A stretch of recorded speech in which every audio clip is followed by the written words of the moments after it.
very warm welcome to the latest instalment of the Client Experience webinar programme. It's great to see so many of you today. I recognise some familiar faces and also some new joiners. And if this is your first time, it's great that you're joining us today for this session on cross-functional collaboration for ESG success. The session will be led by Stephen Shergold, who is Denton's Chair of ESG. He chairs our Global ESG Steering Committee, and he has lots of practical insights for you today. What I would encourage you to do is, if you're happy to, and thank you for those of you that already have, put your cameras on. It's so lovely to actually speak to people rather than sort of blank names. So if you can possibly put your cameras on, that would be really great. We also encourage you to use the chat throughout today's session. So if you have any comments or questions or your own reflections, then please do post them in the chat. To get everybody going and to sort of take the temperature of the room, we're going to start with a poll before I hand over to Stephen. And so the first question for you all today is, which of the following best describes your legal team's ESG planning and implementation maturity as of this moment in time?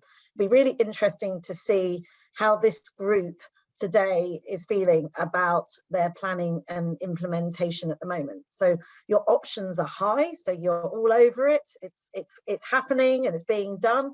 Medium, you're sort of on the journey. Low, you've only perhaps just started, or maybe there are those of you on the call, as it seems to be, I can see the votes coming in, that haven't yet started at all. So you're looking to listen and learn from others. So please do vote now. Only half of you have voted so far, so please get clicking on those buttons. I think it will also be helpful for you all to see as well how your peers are voting on this. Maybe it helps you benchmark your legal team against others in terms of how many are also in the same boat as you right now. So please get voting. I can see the numbers keep going up, so keep clicking away, and I will close the poll in 5. So if you haven't voted yet, you've got 5 more seconds to do. 5, 4, 3, 2, 1. And here we go. I'm ending the poll. And I'll share the results with you. Well, interesting results, as in that we've got a very mixed group.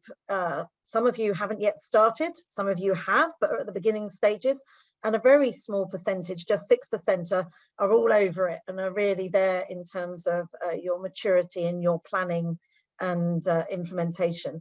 And particularly welcome the feedback from those that are in the more mature stage into the chat as we go through and as you hear from Stephen. So thank you very much for sharing your views. And Stephen, the floor is yours. Thank you, Judith, and good morning, good afternoon, everyone. We are going to focus on 3 key questions today. We're going to look at why we are only in the foothills currently of ESG legal liability. And then we're going to move on to look at some practical examples, but by taking ourselves through different business functions and the roles they play in managing the emerging legal liability risk that corporations face today, before concluding by addressing the question of how we as lawyers can help manage this exposure through anticipating risk. On Monday, I was sitting down with a client working through an issue they have in the way that they describe their products. So this is a client who cares deeply about the sustainability of their products, and a couple of years ago developed an approach for their consumers that helps their consumers understand the sustainability of their products.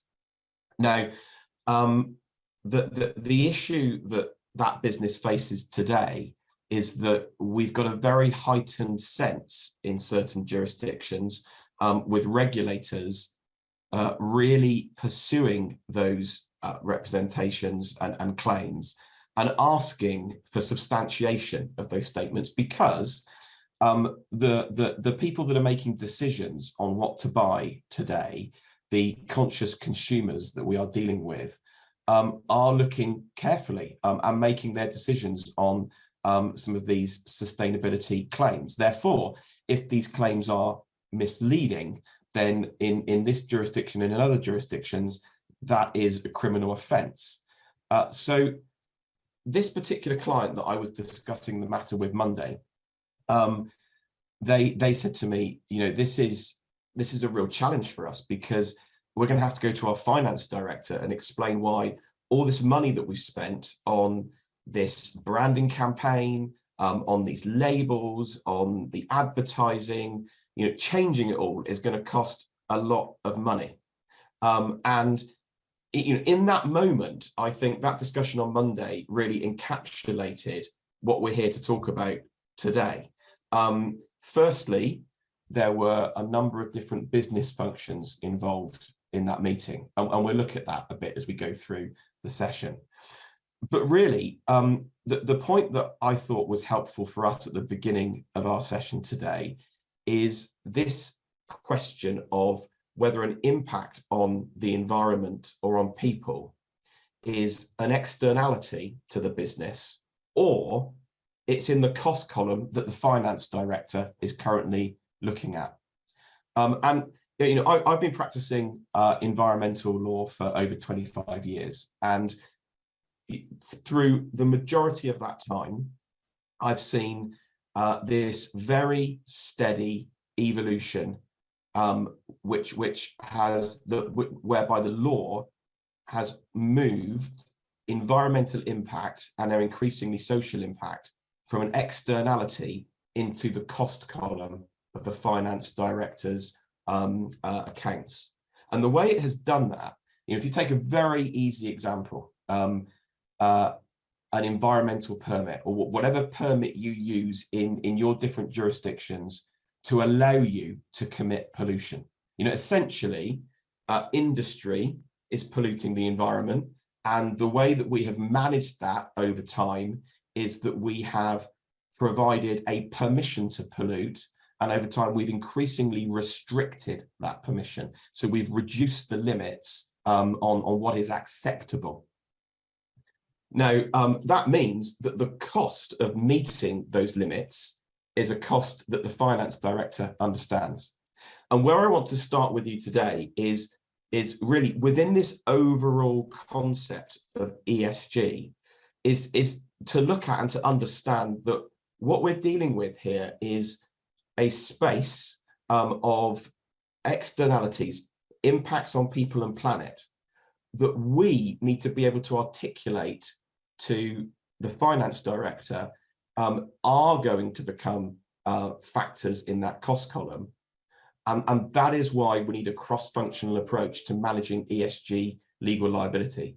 Because of course, the way they become a cost is they become a legal liability for the business. So the way I'm going to illustrate this when we get into some of the examples today is use this example of Responsible PLC's executive committee. So many of you might have seen ESG coming out of the sustainability team, and we're all thinking about the legal role in that today. But we're going to think about some of these other business functions. Maybe they're separate functions in your business. Maybe somebody is responsible for a number of these. But these are the kinds of considerations that when we think about ESG legal liability, we have to make sure we are sitting at the table and understanding the impact in these different areas. So we'll look at Responsible PLC's executive committee as we get through the session today. But to start with, let's look at that first question. So why we are only in the foothills of ESG liability today. What I like to do is I like to talk about the societal expectation gap when I'm explaining ESG. So ESG is an acronym that means different things to different people in different countries. There's the whole investment side of investing in ESG criteria. What I'm really talking to you today about is the environmental and social impact that business has through its operations and through the products that it builds and sells. So if we look in those white boxes at the bottom of this diagram, we can see some of those laws that I was talking about earlier.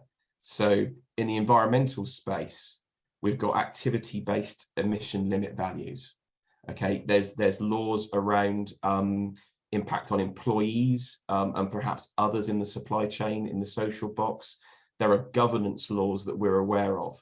Now, that's regulated behavior. That's compliance. We understand that, we can see that, we can make business decisions around that. The risk and liability associated with ESG is what we call the societal expectation gap. So society, acting through several stakeholders, and we'll look at some of those in a moment, is expecting a higher standard of care from business than the current legal regimes are requiring. In that space, business has risk of liability, because if business falls below that standard of care, then what we're starting to see is society putting pressure on business and finding ways to hold business to account. So let's look at the themes that we're considering here. When we think about ESG, we think of it in a thematic way. So there are environmental impacts, there are social impacts, and there are governance impacts. So we're very familiar with the climate side of environment, the need to reduce emissions, decarbonisation, energy efficiency. But the environmental side of ESG moves into ecosystems and biodiversity. It moves into resource efficiency, whether that's waste management or being part of the circular economy.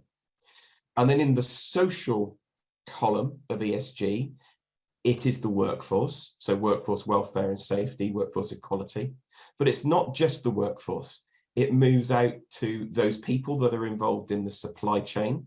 So we think about forced labour and child labour in the supply chain. And then beyond the supply chain to production sites, community impacts on Indigenous peoples. So we see there the full range of social impacts of a business. And then we've got governance, and the themes there really fall into two buckets. We've got traditional ethical standards around anti-bribery and corruption, anti-money laundering sanctions, but also this governance framework around managing environmental and social impacts. So as I was talking there, we had a book open its pages on the right-hand side. That's a guide for boards, directors, and GCs that you can find and download from the website that gives you a bit more detail on some of these themes. Okay, so those are the themes that we're thinking about when we are talking about ESG. I mentioned to you when I talked about the societal expectation gap that what we're really looking at here is the impact of stakeholder pressure on your businesses. Some of these stakeholders you will be well used to shaping your business strategy. So we've already talked about the legal regime and regulators. But think increasingly of the way that you finance your business. Investors, equity investors, increasingly have got exclusion lists and screening criteria around the businesses that they invest in, depending on the environmental and social impact of those businesses.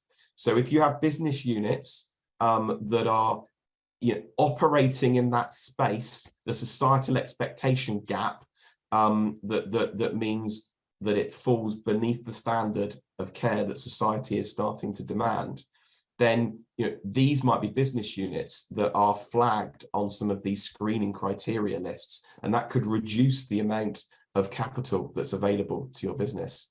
And funders increasingly, in both investor and funder cases, we're talking about traditional rather than just impact or sustainability focused funding, increasingly looking at ESG management as a criteria for lower cost finance. But there's a couple of stakeholders on here that I really want to emphasize to start with, and that's customers and employees, because what we are seeing in society right now, and this driver, this shaper of ESG and business strategies that are responding, is the increase in the conscious consumer. And that conscious consumer, the generation that is concerned as much about impact on the environment and people as profit, it is a growing generation. It's a generation that we see both in our customer base, hence the importance of clarity and accuracy around sustainability statements, but also in our talent pool.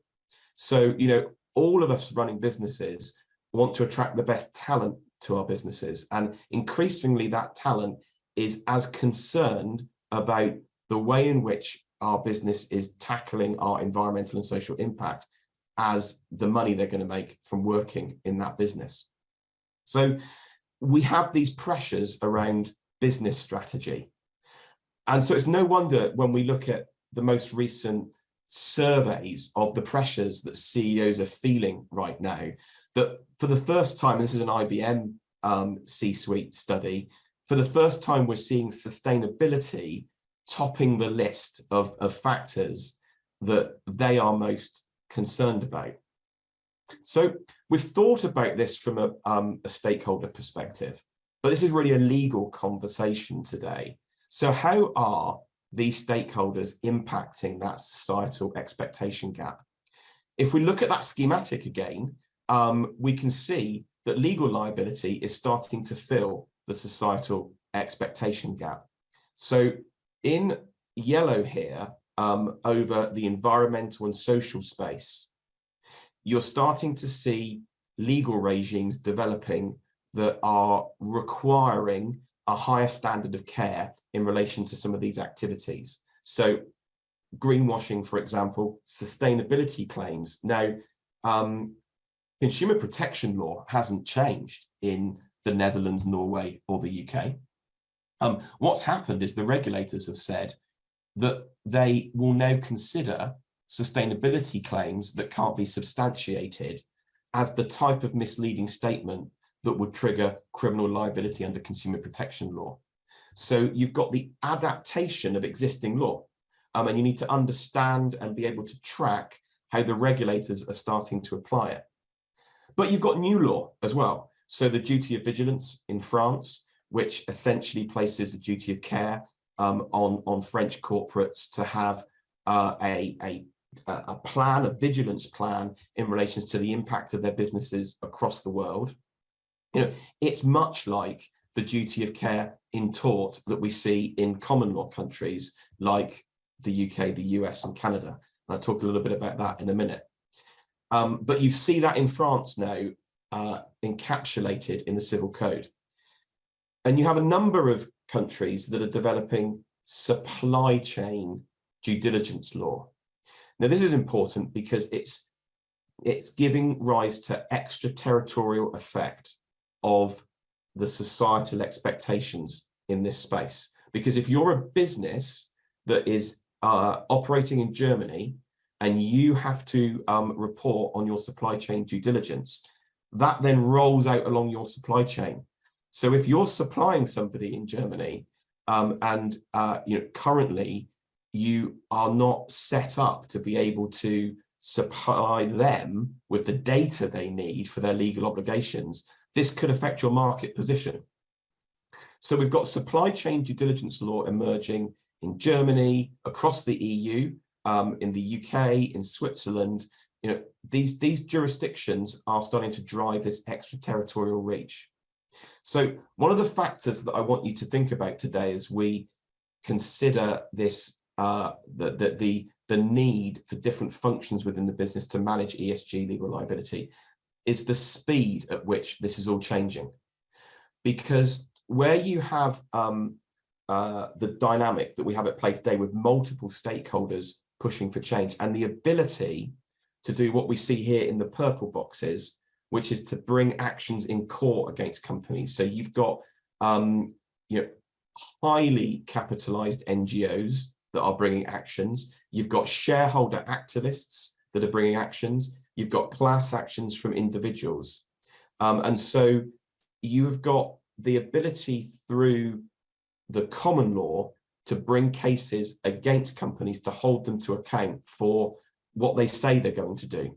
So in terms of the assumed duty of care, if you come out and you say we are going to manage and make sure there's no forced labor in our supply chain, and you don't actually deliver on that, then there are cases that are now evolving that say you've breached a duty of care to those people in the supply chain. The Dyson case is one of the most recent examples of that in the UK. So you've got case law coming and filling this space, and you've got governments that are trying to react very quickly. So the conversation I had on Monday with that client is in relation to a strategy that they put in place just 2 years ago. And 2 years ago, they didn't see what was coming down the tracks in terms of legal liability now. So it's a very quickly changing environment. And that's why when we get to the end of this session, we're really going to be thinking about how do you anticipate that change, because that's the best way to manage the risk. The other aspect that we show here in yellow on the governance side is the increasing requirement to make sustainability disclosures. So alongside financial disclosures, making non-financial disclosures, and in the EU, that is following the Corporate Sustainability Reporting Directive. So very specifically reporting on those areas of environmental and social impact. And I suppose the last area at the moment that we see hitting that societal expectation space in the middle, still in green, is where it hits the share price. So we see a number of reputational hits on businesses, and that is hitting the share price. So this is a very public risk that we're all dealing with. These are just some of the headlines covering some of those impacts that that we just pulled out. That every day when we look at the papers, we can see different companies that are being held to account in this way. So therein lies the need to identify the risk and then work out how to manage that legal liability risk. That moves us to the second question then. So what role do different business functions play in managing ESG legal liability? I suggested to you at the beginning that we're going to follow these different functions within our fictional responsible PLC's executive committee. So let's think first about that consumer interface. So ESG legal liability includes green claims and protecting against greenwashing by taking all reasonable precautions and exercising all due diligence. That's the legal defense that you'll need if a regulator comes to you and says you are making unsubstantiated environmental claims. So what business functions are involved in actually managing this process? Well, sustainability is clearly involved. Sustainability, these are your colleagues that really understand the science and the technical nature of the claims that are being made. And ultimately, the sustainability group are going to have to be able to provide the evidence of substantiation. But brand and marketing are going to be heavily involved. In brand and marketing have been making the statements that are already in the public domain. They are focused on being able to differentiate your product and your services. They are skilled in that respect. But the question we've got to ask ourselves when we're managing the legal liability risk is, are those statements that are being made, those representations, are they going beyond what we can prove? And that's really where legal is coming into play, because legal knows that the standard of care here is that the business has exercised all reasonable precautions and all due diligence to be able to make those statements. Now, some statements are extremely difficult to be able to justify. Where you make a comparative claim, our product is better than X. Our product is less impactful on the environment than X. The nature of scientific evidence that you need to be able to prove that is extensive. So the lawyers now start saying to brands, you really can't say that. Well, you can say that, but only if you show me the scientific reports that back it up. And so brand and marketing asked sustainability for those scientific reports. Well, sustainability says, well, we're not developing this information, it's coming from our suppliers. And that's where procurement really comes into play. because, procurement, they're really, at the sharp end with the suppliers, and the suppliers are telling them what these sustainability criteria are, because they're the ones that are differentiating, their components or their products on that basis. So legal then has to work with procurement, because procurement needs to have the contractual basis to extract the information from those suppliers, so that you've got the evidence to be able to make the claims. So just within this small example of making an environmental claim around a product, we can immediately see that we need this functional integration between these 4 units. So let's broaden it a bit further, but stay in the supply chain context. So I've mentioned to you about supply chain due diligence law. It's developing. It's going to be a legal liability, a compliance duty. So we've got modern slavery legislation in various places around the world. It's not particularly intrusive for an organization at the moment. And the reason for that is that most modern day slavery laws don't have regulators that are enforcing compliance with them. So when we move into the realms of the supply chain due diligence legislation, where there are going to be regulators that are going to be overseeing and ensuring that duties are discharged, it moves us into a different space of compliance. So we've now added compliance to the business functions that are interested here. Within your business, compliance may be part of legal, but it may be separate. A separate compliance department might have been used to dealing with the governance aspects of compliance. But with supply chain due diligence, they're going to have to start to think about how they can manage the environmental and social impact issues in the supply chain. Of course, straight to procurement, because procurement, again, is the sharp end of the supply chain. So a procurement division that has been working on achieving the most cost-effective supply for the business, and over a period of time has been involved in the onboarding process and realizing that compliance needs to check some of those ethical aspects about counterparties, is now going to have to start to look at environmental and social impacts of that supply chain as well. So they'll be looking to sustainability to help them understand how to articulate on what to look for in that process. And of course, what's going to be delivering a lot of this will be the contracts that you have with your suppliers. So legal is going to be involved both in terms of ensuring that there's going to be no liability in falling foul of some of these regulatory obligations, but also in terms of drafting those contracts so that you can get what you need from the suppliers. And what you need is likely to feed into your reporting requirements and those aspects that you're going to need to disclose under those regulatory regimes. This, again, it may be a shared task with compliance, but when you look at your annual financial and non-financial reporting function within your business, there might be a separate function that is involved in the reporting and disclosure. So the data that they need to extract from this process needs to be thought about when the contracts are being entered into, when the suppliers are being onboarded, and when those contracts are being managed. So that's the idea around supply chain due diligence. Let's broaden it further. Okay, so enterprise-wide commitments. This is where, if we think back to those stakeholders, when we're looking at that stakeholder graphic, we know that our customers, our consumers are becoming conscious and they're making decisions around sustainability. So to position our business, to make our business distinct from our competitors, we might think that sustainability is a very good way to give us a unique selling point. And this is where we are starting to see enterprise-wide commitments coming into play.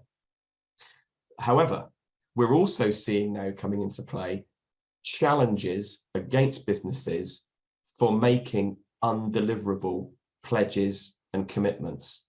Now, just taking a step away from this slide for a moment, we've got COP27 coming up in Egypt in a couple of weeks' time. Now, that's the 27th conference of the parties to the UN Framework Convention on Climate Change. It's a government meeting. It's the place, it's the treaty and environment within which the governments of the world make their agreements and their pledges around how they're going to address climate change. And since Paris in 2015, those governments of the world have been on a journey to ensure that they limit the rise of temperature, hopefully to 1.5 degrees, 2 degrees maximum, that we see peak greenhouse gas emissions as soon as possible. And we see the net zero commitments coming into play by the middle of the century. So by achieving that by 2050. It's government level. Of course, what we've seen over the last couple of years is a lot of net zero commitments from business, because actually where it really hits is at the level of business and business performance. Now, we're in if you like, a geopolitical position in the cycle right now where it's going to be pretty challenging because of economic issues, inflationary issues, issues relating to the energy crisis in Europe and the war in Ukraine. These issues will hold governments back from being able to move as quickly as perhaps is needed to implement global infrastructure, global regulatory infrastructure around addressing climate change. So the pressure will come on business to make pledges. We're already hearing that from the UN, that we're going to see as we move through to COP27, a lot of pressure on corporations, not just to make 2050 net zero pledges, but to pull that back to 2040, but also to show meaningful stages along the way. So what are you going to achieve by 2030, by 2035, by 2040? It's no good just saying I'm going to be net zero by 2050. There are companies that are currently in litigation because activist shareholders have said, you have got no clear strategy as to how you're going to get there. Well, the pressure will come on business to make these commitments. Now, from a strategic perspective, the CEO, the board is going to want to make these statements. But now let's think about the legal liability associated with it and who else is in play here. Because as I've already explained, where the business makes a commitment, it actually starts to assume, and there's case law on this, it assumes a duty of care to deliver on that. So as we look at these commitments, these pledges that are going to be made, the reporting and disclosure division is going to be critically exposed to this, because in the non-financial year-end reports, the progress towards net zero is going to have to be articulated. So they're going to be very concerned that the information is going to be provided to them, that they can demonstrate this path to achieving net zero. Brand and marketing are going to be involved. This is a really big opportunity to differentiate your business from others. Investor relations are going to start feeling the heat and the pressure, because they're going to be asked by investors, how can you show you're going to achieve this? We've invested in your business because we believed in your commitment and your path to net zero, because we believe you will be uncompetitive if you're not walking that path. And if you can't show this to us, then you've misrepresented the value in your business. And that's where shareholder actions can come from. So investor relations are going to be busy. Sustainability, always in the heart of all of this. That's where the understanding of how you can demonstrate and prove your path towards net zero comes to play. And of course, legal, we know legal is going to be involved in this process now, because the way that you articulate these commitments is really going to be at the heart of liability for the business. We're much more tangibly now moving from the externality into the cost column for the finance director because of legal liability. So business will be looking to legal to be able to explain where those liabilities are going to come from and how extensive they are. But no, I've got government affairs on here as well. And I think government affairs division has a really big role to play over the next few years in relation to ESG, because the way that governments respond is, if that is too divergent across the world, then it's going to be really challenging for multinational businesses to address different obligations in different places. So the government affairs division, understanding what the enterprise commitments are and how the enterprise is trying to drive towards those goals, is going to be extremely busy interfacing with governments in different jurisdictions to try to achieve some kind of harmony around how those governments are responding to their commitments under the Paris Agreement. So now with just one concept of net zero, we've got all of those different business units involved. So let's look at one last situation here, a more specific, targeted activity of your business. You're going to buy a company, or you're going to enter into a joint venture with a new counterparty, and you've got a pretty well developed ESG strategy. You're managing it extremely well. You're reporting on it at the end of each year. Now, M&A and joint ventures create a big risk for you in this environment, because your target or your new partner might have environmental and social impacts that detrimentally impact your overall group reporting. The challenge here for you is how you diligence that in a given transaction, because on regular transactional due diligence, or the work you do before heading into a joint venture, the counterparty is likely to be able to provide you with information that shows their legal compliance. They will be less keen to supply information to you about their environmental and social performance in that societal expectation gap. So you need a strategy towards those transactions. You need to understand how you're going to get the information. You need to work out what it's going to cost your business to onboard that target or work with that partner, and how much is going to be needed to get them up to your level. So that's going to involve difficult conversations with strategy. You know, strategy wants to acquire this business. It makes perfect sense. How can the legal team work with strategy, bringing in the expertise from sustainability to be able to demonstrate the gap in ESG performance that needs to be addressed? And again, finance is going to be deeply involved here. How do you calibrate that? How do you monetize that gap in environmental and social impact performance in the context of how they're valuing the overall acquisition or the value of the joint venture? So very quickly, you see that managing that ESG legal risk coming out of the transaction is right in the heart of the deal team. So that brings me to the end of this section. I think what we've gone through is that you need a number of these functions to be working in an interconnected way to help you as lawyers within the business manage ESG legal risk exposure. Before we head into the third aspect of anticipating risk, I'll hand back to Judith for another poll. Thank you very much, Stephen. And for our second poll, we're going to be asking you the question around your own internal cross-functional collaboration at this point. So having heard what Stephen's had to say about all the different stakeholder groups that you could be liaising with in your organizations that all have a voice and a stake in the ESG conversation, please could you now vote for where your organization is currently at? Is there currently no cross-functional activity happening in your organization? Is it mostly the legal team doing their own thing right now?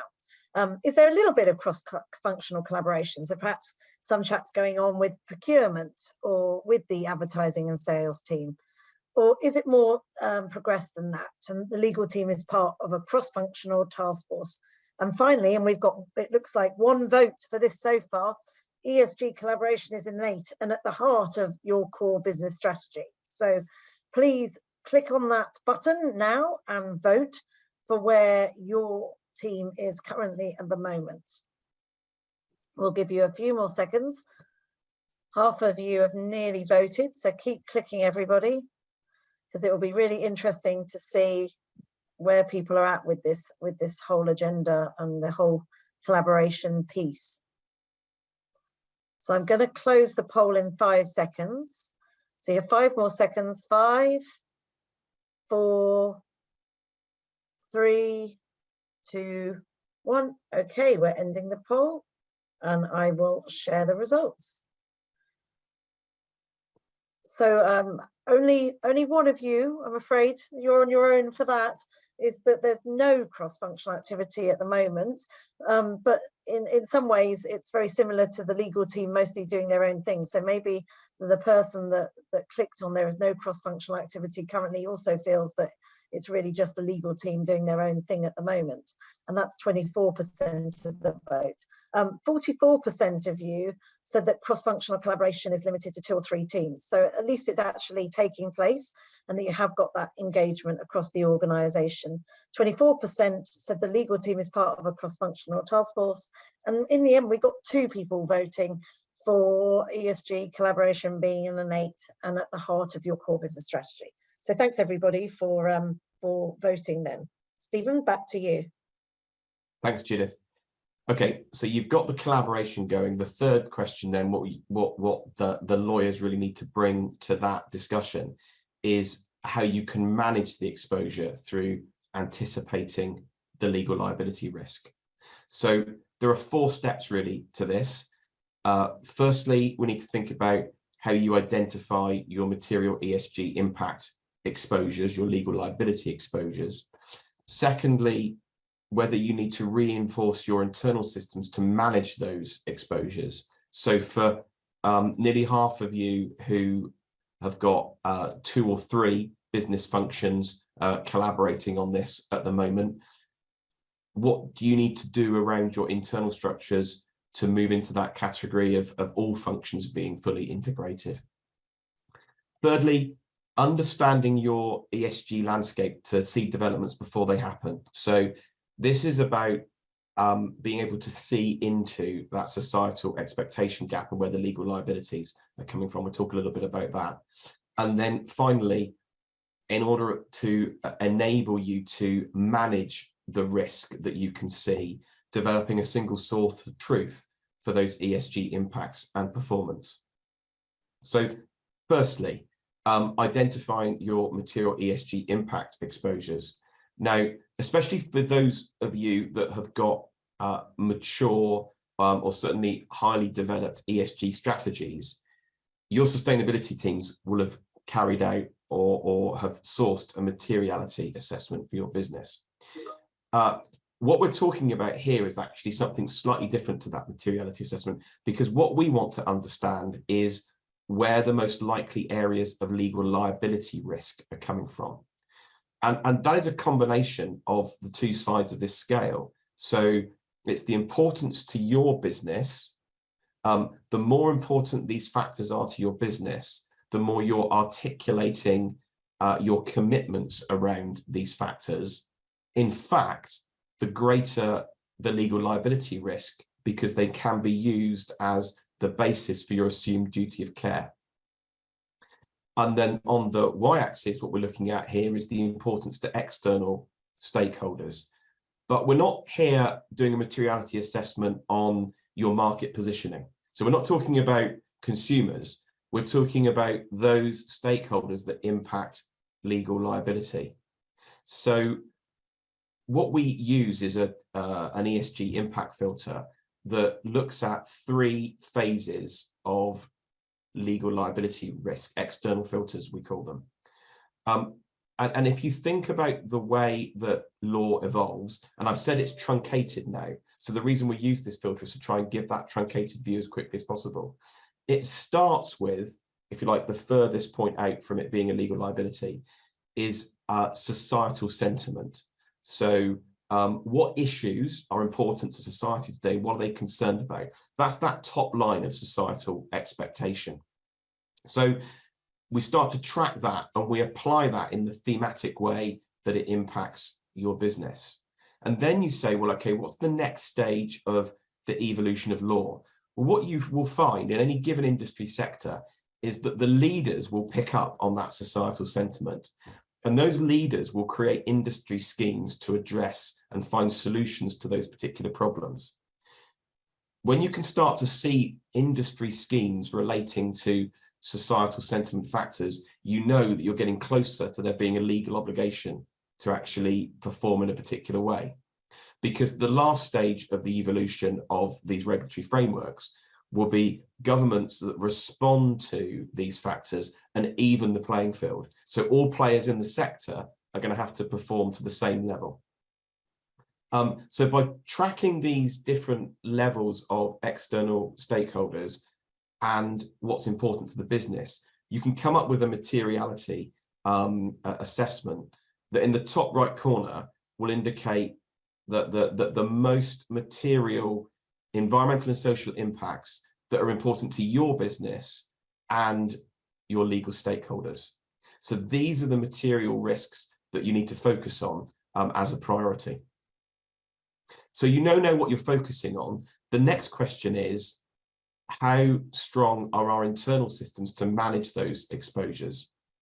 Now, we had a dozen different business functions that are going to be internal stakeholders and key decision makers around managing the way that you address some of these impact risks. Now, when you looked at that, you might think to yourself, well, we're not collaborating with those kinds of business functions at all because they're in a silo over here. What this second stage of the process of managing your legal liability risk, and in fact, engendering more cross-functional collaboration achieves, is it really looks at the systems, the management systems within the business and asks the question, what gaps exist? How can these systems be reinforced to address the very specific cross-cutting issues of ESG impacts? So that's the second step in addressing the legal risk, anticipating the exposure. The third is really seeing that legal landscape. So I painted it for you a moment ago where I talked about societal sentiment and then moved to industry schemes and then moved to law today. And having a resource like the one that we're showing you here, this is an ESG legal liability baseline on a microsite where you can look by impact, you can look by country, and it shows you the current legal obligations in relation to that impact and what the compliance consequences are. Remember, that's important for us when we move from the externality into the finance director's column of costs. So we can start to articulate what it costs to not meet these legal obligations. Then near-term requirements. Remember, this is happening quickly, so we can see what's on the statute books. Also, we can see thresholds. And if you're in a business that is rapidly developing, going into new jurisdictions, increasing the number of employees that you have, increasing your turnover, then a number of these legal regimes that address some of these environmental social impacts are currently impacting the larger or the medium-sized companies. So as you move through thresholds, these laws will start to impact upon you. So seeing that coming is something that is very important. And again, the consequences of not meeting those obligations. And then finally, in the final column there, it's, well, what's coming in the next 3 to 5 years? Because when we're making our strategic decisions, we need to understand, like the client who needs to deal with the way they're representing their products from just 2 years ago, we need to see how this landscape is changing so that as we invest today, it's future-proofed. So the third aspect of anticipating the legal liability is really having a baseline like this. And then finally, the single source of the truth for your impacts and performance is really key. So this highlights the due diligence law that's coming down the tracks in the EU. We've talked about substantiating the claims that you make. But we've also talked about the different forum that your business is going to have to report to or respond to in relation to your performance. So it might be compliance to a regulator, it might be response to an investor, it might be what you're articulating to consumers, you might have to respond to a press investigation.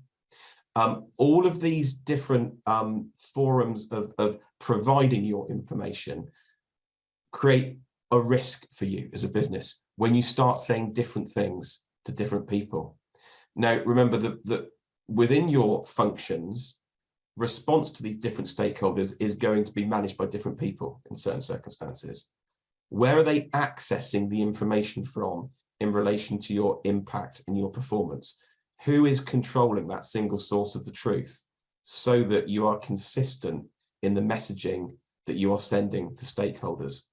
That really is the the fourth step to managing your legal liability risk.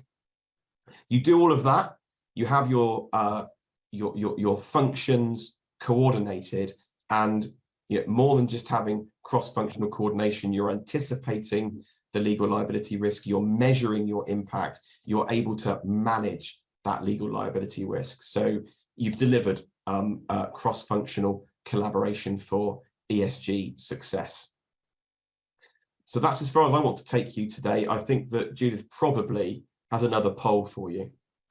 I do, Stephen. So the third poll and final poll for today's session is to take your views on which of the following ESG related areas concern you most. So let's see what you're worrying about most at the moment. Is it greenwashing? Is it your supply chain? Is it the performance of third parties? Is it reporting and disclosure, whether it's to the stock markets or standards? Is it keeping up with regulatory developments and tracking the change in law as it's coming on stream, particularly across different markets? Is it lack of internal engagement? Are you struggling to get those other stakeholders involved and understanding the potential liability and the importance of the horizon scanning down the road? Is it stakeholder pressure? Is it investors or customers that are worrying you? Or is it something else? And if you do click on other, it would be great if you could put in the chat what the other is representing for you. So you can multiple select for this particular poll. So if you are concerned about more than just one area, feel free to click on the different areas that are top of mind at the moment for you. Okay, so half of you have selected so far. So we'll just give it a few more seconds for everybody else to also vote. Keep going. Okay, so I'll close the poll in 5, 4, 3, 2, 1. Right, we're going to end the poll and I'm going to share the results with you. So, typically everyone seems to have, concerns across the range of different areas of risk and focus at this point in time. So that's the feedback, it seems, from today's session, that there's concern across all of these different areas and they all need close observation at this point in time. All that's left really now for me to say is a thank you to Stephen for today's session, and to also say thank you to all of you for joining. If there's anybody that wants to come off mute and ask a question or post something in the chat, then please do that. We'd love to get your feedback from today, whether you enjoyed the session, whether you would like more information, more on this topic, what you thought. So please let us know. We'd love to hear from you. Also a reminder that if you want the slides from today's session, simply email cxprogram@dentons.com and then we'll send them to you. Also, Stephen's available, or a member of his team will, or a member of our global team will meet with you if there's any of this that you would like to discuss further. So if you would like that complimentary meeting, then again, email us at cxprogram@dentons.com and we'll sort that out for you. Coming up, we hope to see you again in the next couple of weeks. On the 9th of November, we've got our session on legal function and how you create and deliver value for the business. And then hot on the heels of that one is our session on the metaverse. So if you're not into your horizon scanning yet around the metaverse, this is a must attend webinar where all will be demystified and explained for you. So hopefully we'll see you again soon on a CX webinar. Otherwise, thank you very much for your time today, and enjoy whatever is left for you of today. Thank you very much.